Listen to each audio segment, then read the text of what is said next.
Assalamualaikum warahmatullahi wabarakatuh. Perkenalkan, nama saya Rasya Radian dari kelas 10B. Di sini saya akan menjelaskan kaidah kebahasaan dalam teks biografi.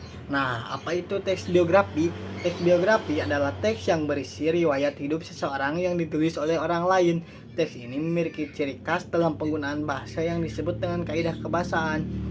Kaidah kebahasaan dalam teks biografi bertujuan untuk membuat teks lebih jelas, runtun, dan informatif. Nah, kaidah kebahasaan dalam teks biografi ada 8, yaitu yang pertama, penggunaan kata kerja aksi. Kata kerja aksi digunakan untuk menggambarkan tindakan yang dilakukan oleh tokoh dalam biografi.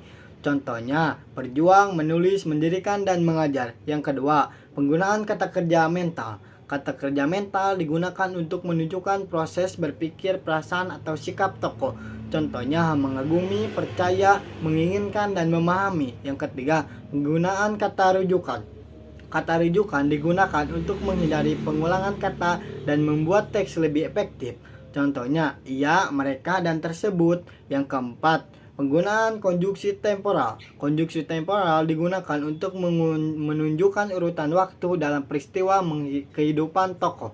Contohnya, kemudian, setelah itu, pada, tahun, dan sebelumnya. Yang kelima, penggunaan konjungsi kausalitas. Kausalitas digunakan untuk menunjukkan hubungan akibat, sebab akibat dalam kehidupan. Contohnya, karena, sebab, dan sehingga.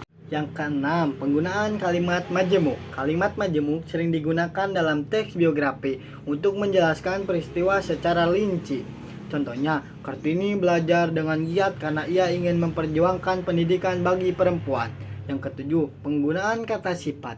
Kata sifat digunakan untuk menggambarkan karakter dan sifat tokoh dalam biografi. Contohnya, bijaksana, gigih, dermawan, dan cerdas. Yang kedelapan, penggunaan kata keterangan. Kata keterangan digunakan untuk memberikan informasi tambahan terkait waktu, tempat, dan cara suatu peristiwa terjadi. Contohnya, di Jepara dengan penuh semangat pada usia muda. Sekian dari saya. Wassalamualaikum warahmatullahi wabarakatuh.